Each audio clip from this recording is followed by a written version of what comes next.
Aww.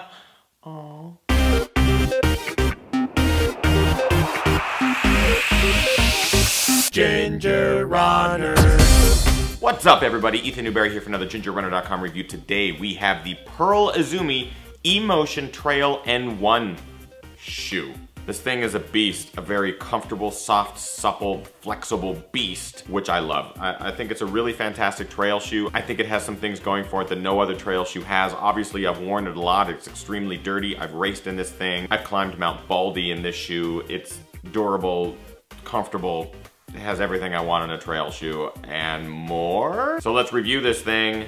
Things that I like. First thing that I like is a big one, the upper. This shoe stands out because of its upper. It's super simple. There's very little overlay on there, just these stripes and the graphics, which are just welded on. The material itself is extremely breathable. The upper is fantastic and number one like. It's breathable. The upper allows for a lot of airflow through to your foot, whether you're running in socks or barefoot. I have done both. When you're running in hot conditions, anytime there's a breeze, you feel it. And this is one of the few shoes you can actually feel the breeze blow through the upper and onto your foot. I've had that same sensation with Newton shoes. The Trail N1 gives you coverage over your foot and protection, but it still maintains that breathability. Boom. Midsole cushioning. This shoe has a bit more midsole material, and that actually helps it feel nice and cushy, especially for us midfoot, forefoot strikers, and I think that contributes to a nice forefoot toe off. It's a fantastically designed shoe, and I think giving that midsole just a little bit extra cushion helps a lot with the ride, especially on rugged trails. Outsole Durability. Now the outsole on this shoe has a ton of lugs, all right? So there's tons of grip both laterally and forward and backward. It's a really grippy rubber and it's extremely durable. I've done a number of trail to road to trail type runs in this shoe just because I needed some sort of hybrid running shoe, and it's been flawless. It's fantastic. Really, the only place I've noticed any wear in the outsole is right here in the midfoot area, and that's because there's no outsole material. It's just EVA, and it makes for an extremely durable, rugged shoe that's good for all types of terrain. Transition. Now this shoe, when you run in it, is different, all right? It feels different when you're standing in it. It feels different. It feels like there's a bit more cushioning right in the midfoot area, and there is. It's this E-Motion technology that Pearl Izumi talks about. What the hell is E-Motion? I'll get to that in a little bit. This shoe provides this amazing sensation of transition where it feels like it just wants to roll you off your forefoot. That contributes to you feeling like you're running more efficiently. I like that. It's good. And finally, it's a simple idea, but not many shoe companies do it, and that's the laces, the actual lacing mechanism. The laces are the sausage-style lace that has bumps and grooves, and what that does is it allows you to lock in various areas of the lacing system so you don't have to worry about it slipping or getting tighter or getting looser during the course of a run. It's a nice way to lock in the whole system just by using a different type of lace. I like it.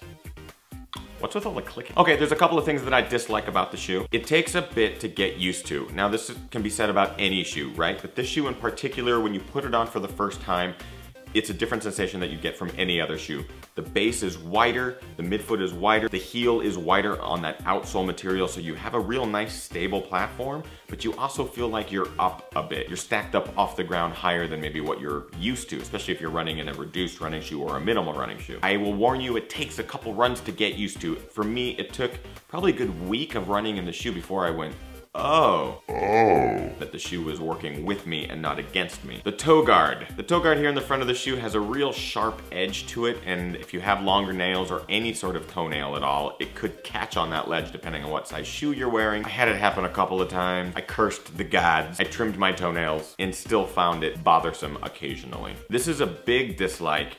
Confusing marketing and branding. This is the first time I've pointed this out as a dislike amongst any shoes, but in this line of shoes in particular, I found myself confused as to which shoe I needed. They have the Trail N1, they have the Trail N2, they have the Trail M3. They have so many different trail versions, road versions, and tri versions for different types of foot strikers. I got so confused as to what I would need for what type of trails I was running on or what sort of terrain or distances that I just kind of gave up and went for their most minimal version, and it's not even that minimal. So my piece of advice would be simplify. Don't mess with my brain. Make it easy on me. I'm a ginger. Not very nimble. Now I use this adjective to describe other shoes. This shoe has a bit more heft to it. You definitely feel like you're wearing a little bit more shoe, so it's not as nimble or quick as you would expect. However, the more you get used to it, the more you get used to that sensation. Of course, that could be said for any shoe, right?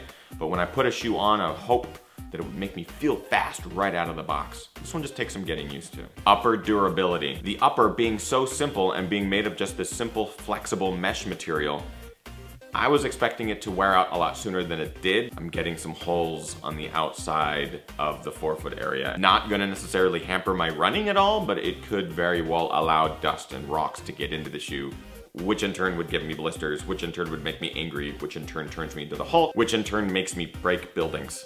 So that's it with the Trail N1. Like I said, plenty of things I like about the shoe, very few things that I dislike about the shoe, and I'm getting nitpicky. It's a fun trail shoe. I love what Pearl Izumi is doing with the outsole and midsole material. I can't wait for the next version of the shoe to come out. They excite me. Let's get on with the points. Quality, I give the shoe 4 out of 5. It's a close one. I wanted to give it 3 out of 5 because of the holes, but because I put so many miles in the shoe before that actually started to happen, I'm gonna give it the benefit and round up to 4 out of 5. Comfort, again, 4 out of 5. Again, I was on the border between 3 and 4 only because it takes a while to get used to this shoe, but once you start getting used to it, it's a really nice ride, so I round it up again, 4 out of 5. Price, I give it 4 out of 5. I definitely docked at a point because it's on that borderline between just too much and just the right price at about $115. I'm sure you can find the shoe on sale somewhere, but I would like it to be around $100, if not less, so 4 out of 5. And finally, looks, 4 out of 5. I docked it because they still make shoes like this, which aren't the prettiest, but their other colorways are awesome. Very bright, very flashy, shoes that I like, so I give it 4 out of 5 on looks. That brings our total to 16 out of 20, a really great score for a shoe that I really enjoy. If you guys get a chance, go to your local running store, check them out online. So that's it for today's review, guys. Again, this is the Pearl Izumi E-Motion Trail N1. I know that they make other versions of the trail shoe as well as the road shoe. I have a review of the Road N1 coming out.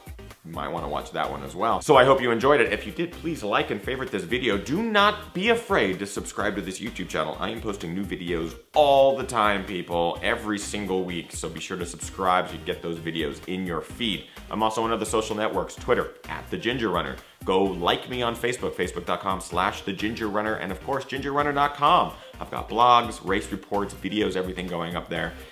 And I have a store where you can go buy cool train race beer gear, huh? It's pretty awesome. What's your favorite trail shoe? I'm sure a lot of you have some really great shoes out there that you've been running in on the trails. I've been trying to get in as many trail shoes as possible, trying out different soles, different midsoles, different brands, and I'm loving it. What about you guys? What are you running? What sort of distances? That's it. I hope you guys enjoyed this video. Now get out there and train. Get out there. Go. Race. Of course you gotta party. Peace.